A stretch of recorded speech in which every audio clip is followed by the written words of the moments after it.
혹시 다리 힘이 예전 같지 않아 고민이신가요? 계단을 오르거나 무거운 짐을 드는 것이 점점 더 버거워지셨나요? 치매 일어날 때마다 다리가 쑤시고 걷는 것이 불안하게 느껴지는 날이 많아지셨을지도 모릅니다. 단순히 나이가 들어서 그렇다고 생각하고 체념하고 계신가요? 하지만 사실은 그렇지 않습니다. 우리가 매일 무심코 먹는 음식, 특히 건강에 좋다고 철석같이 믿었던 일부 과일들이 우리 다리 힘을 조금씩 야금야금 갉아먹고 있을 수도 있다는 충격적인 사실을 알고 계셨나요? 튼튼한 다리는 노년의 삶의 질을 결정하는 가장 중요한 요소 중 하나입니다. 다리 힘이 약해지면 넘어질 위험이 커지고 활동량이 줄어들며 결국 건강하고 활기찬 생활에서 멀어질 수밖에 없죠. 오늘 이 영상에서는 어르신들의 다리 건강을 해칠 수 있는, 어쩌면 지금 당장이라도 끊어야 할 과일 7가지에 대해 이야기해 드릴 겁니다. 그럼 이 과일들이 왜 우리 다리에 좋지 않은지, 그리고 어떻게 현명하게 섭취해야 하는지 자세히 알려드릴 테니 절대 놓치지 마세요. 특히 영상 마지막에는 여러분을 깜짝 놀라게 할 의외의 사실이 숨어 있으니 꼭 끝까지 시청해 주세요. 우리가 아무 생각 없이 먹었던 과일들이 우리 다리 힘을 약화시키는 원인이 될 수 있다니 정말 믿기지 않는 이야기처럼 들리실 겁니다.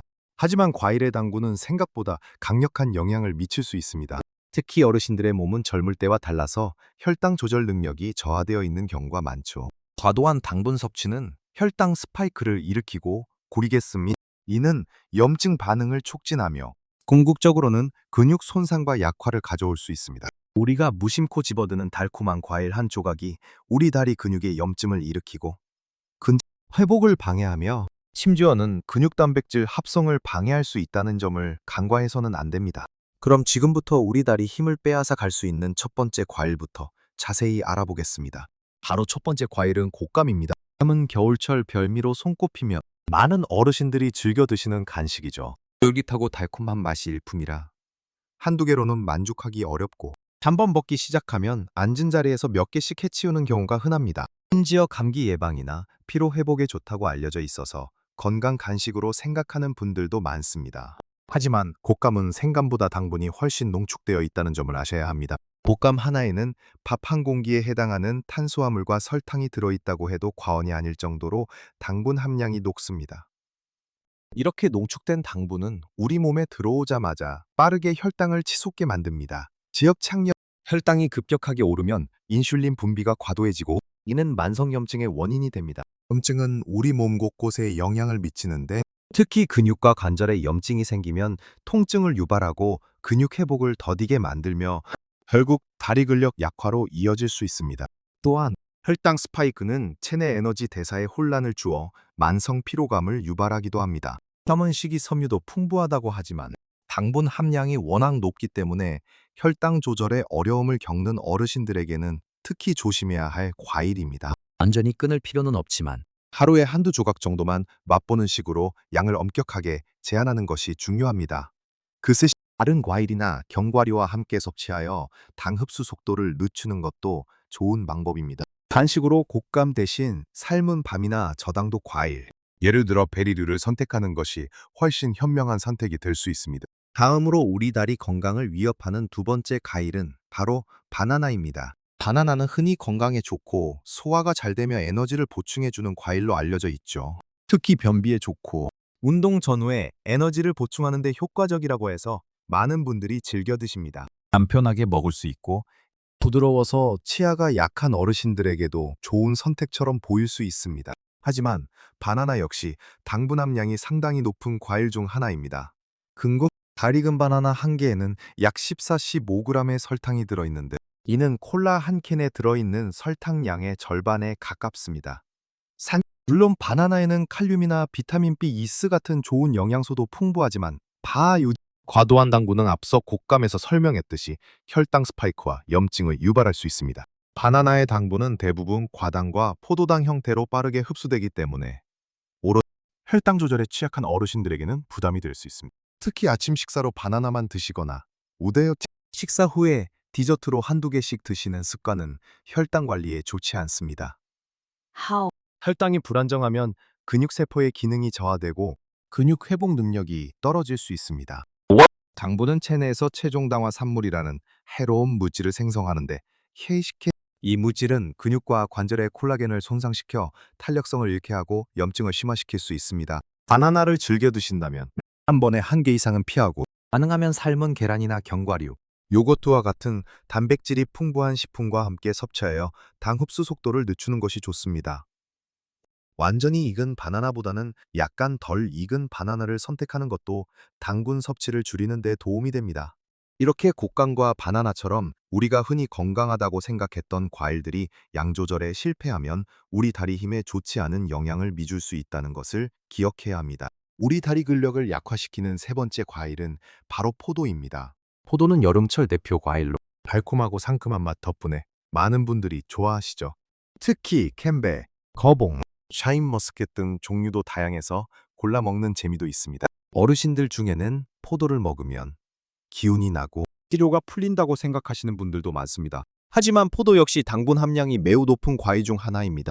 포도 한 송이에는 작게는 20g에서 많게는 40g 이상의 설탕이 들어있는데, 이는 각설탕 몇 개에 해당하는 양입니다. 포도에 들어있는 당분은 대부분 포도당과 과당인데, 이들은 혈액으로 빠르게 흡수되어 혈당을 급격히 상승시킵니다. 당분이 빠르게 흡수되면 인슐린이 과도하게 분비되고, 이로 인해 혈당이 다시 급격히 떨어지는 혈당 롤러코스터 현상이 발생할 수 있습니다. 이러한 혈당의 불안정성은 우리 몸에 스트레스를 주고 근육과 세포에 염증을 유발하며 장기적으로는 인슐린 저항성을 증가시켜 당뇨병의 위험을 높일 수 있습니다. 또한 포도에 들어있는 과당은 간에서 대사되는 과정에서 중성지방으로 쉽게 전환될 수 있어 체중 증가에도 영향을 미칩니다. 1일 체중 증가는 무릎 관절에 부담을 주고, 이는 결국 다리 통증과 근력 약화로 이어질 수 있습니다. 포도를 드실 때는 한 번에 한 송이를 다 드시기보다는 닛에 가득한 그릇에 소량만 덜어 드시고, 식사 중간이나 식사 후 바로 드시는 것보다는 식사량을 조절하거나 다른 단백질 식품과 함께 섭취하는 것이 좋습니다. 씨와 껍질에 좋은 성분이 많다고는 하지만 거층이 혈당 관리가 필요한 어르신이라면 양을 엄격히 제한하는 것이 현명한 방법입니다. 다음으로 네 번째 과일은 망고입니다. 망고는 열대 과일의 여왕이라고 불릴 정도로 달콤하고 부드러운 맛이 일품이죠. 요즘에는 마트에서도 쉽게 찾아볼 수 있어서 많은 분들이 즐겨 드시는데, 특히 망고 주스나 망고를 넣은 디저트도 인기가 많습니다. 망고에는 비타민C나 비타민 A 같은 좋은 영양소도 풍부하지만 아쉽게도 당분 함량이 매우 높은 과일입니다. 망고 한 개에는 약 40-50g의 당분이 들어있는데, 이는 작은 사이즈의 초콜릿바 2개에 해당하는 양입니다. 이렇게 높은 당분은 우리 몸에 빠르게 흡수되어 혈당을 치솟게 하고, 이는 근육의 염증 반응을 촉진하며 근육세포의 에너지 생산을 방해할 수 있습니다. 근육이 제대로 에너지를 생산하지 못하면 피로감이 쉽게 오고, 근력 운동을 하더라도 효과가 떨어질 수밖에 없습니다. 또한 망고의 과도한 당분은 장내 미생물 균형에도 악영향을 미쳐 장 건강을 해칠 수 있는데, 건강한 면역력뿐만 아니라 전신 염증에도 영향을 미치므로 간과해서는 안 됩니다. 우리 몸의 염증 수치가 높으면 근육 회복이 더디고 근육 손상이 더 쉽게 일어날 수 있습니다. 드시고 싶다. 한 번에 큰 망고 한 개를 다 드시기보다는 작은 조각으로 나누어 소량만 드시거나 요거트나 견과류와 함께 섭취하여 당 흡수 속도를 늦추는 것이 좋습니다. 통조림 망고나 말린 망고는 설탕이 추가되어 당분 함량이 훨씬 높으므로 더욱 피해야 합니다. 대신 당분 함량이 낮은 베리류나 사과 반쪽 정도를 드시는 것이 다리 건강에는 훨씬 이롭습니다. 데소또 이렇게 달콤하고 맛있는 포도와 망고 역시 우리 다리 근력을 지키기 위해서는 현명한 섭취가 필요하다는 점을 명심하셔야 합니다.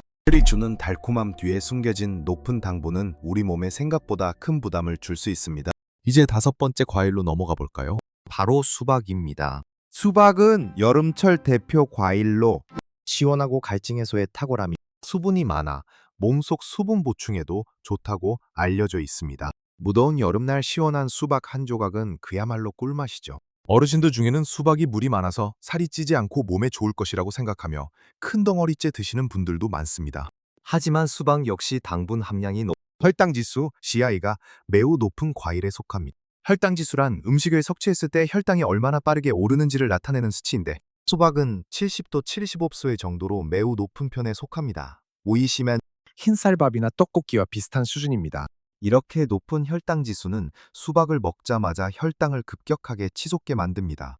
혈당 스파이크는 우리 몸의 인슐린 분비를 과도하게 자극하고 예민해 보이는 이는 근육세포의 인슐린 감수성을 저하시킬 수 있습니다. 인슐린 감수성이 떨어지면 근육이 포도당을 제대로 흡수하지 못하게 되고 근육이 에너지를 얻기 어려워져 결국 근육 기능 저하와 근력 약화로 이어질 수 있습니다. 또한 수박은 칼륨이 풍부하지만 팔림의 신장 기능이 약한 어르신들에게는 과도한 칼륨 섭취가 부담이 될 수도 있습니다. 수박을 드실 때는 한 번에 큰 조각 여러 개를 드시기보다는 한두 가지 작은 조각 한두 개 정도만 드시고 식사 후 바로 드시기보다는 식사 사이에 간식으로 드시는 것이 좋습니다. 또한 섬유질이 풍부한 채소나 단백질 식품과 함께 섭취하여 당 흡수 속도를 늦추는 것도 좋은 방법입니다. 다음으로 6번째, 과일은 파인애플입니다. 파인애플은 달콤새콤한 맛이 매력적이며 고기를 부드럽게 하는 효소가 있다고 해서 음식에 많이 활용되기도 합니다. 비타민C도 풍부하여 면역력 강화에 좋다고 알려져 있죠. 하지만 파인애플 역시 당분 함량이 높은 과일입니다. 파인애플 한 컵 분량에는 약 16치 20g의 설탕이 들어있는데 이는 사과 한 개보다 많은 양입니다. 특히 통조림 파인애플이나 건조 파인애플은 설탕이 추가되어 있어 당분 함량이 훨씬 더 높아집니다. 파인애플의 풍부한 브로멜라인 효소는 단백질 분해를 돕지만 과도한 당분 섭취는 우리 몸의 염증 반응을 촉진하고 당분 근육 손상을 유발할 수 있습니다. 당분이 많이 든 음식을 지속적으로 섭취하면 우리 몸은 만성적인 염증 상태에 놓이게 되는데 이러한 만성염증은 근육의 회복을 방해하고 다좀 공속적 근육 단백질 합성을 저해하여 결국 근육량 감소와 다리 근력 약화로 이어질 수 있습니다.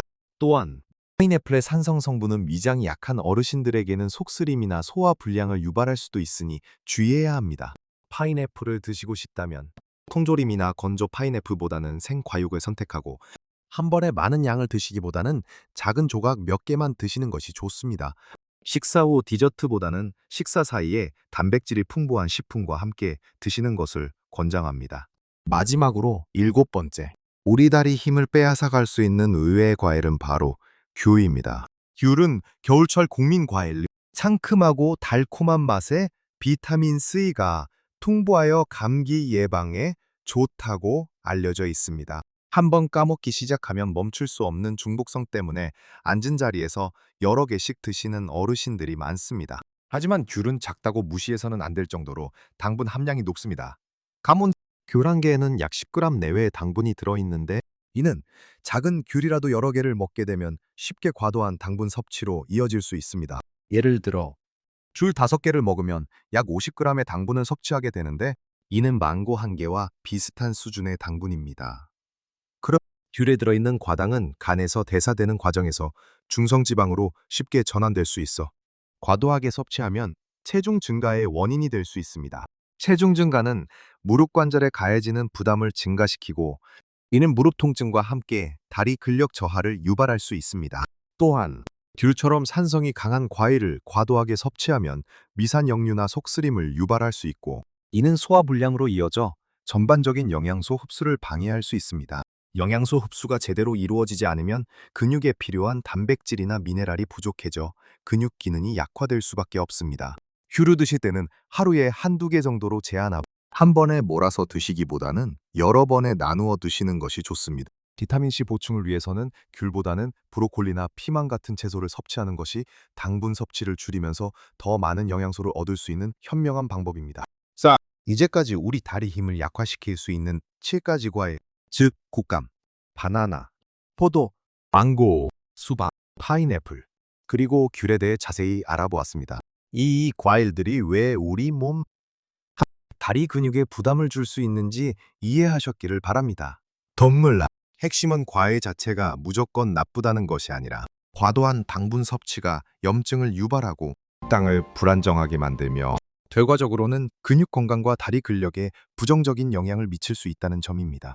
특히 우리 어르신들은 젊은 시절과는 다르게 몸의 대사 능력이 저하되어 있으므로 이러한 당분 섭취에 더욱 민감하게 반응할 수밖에 없습니다.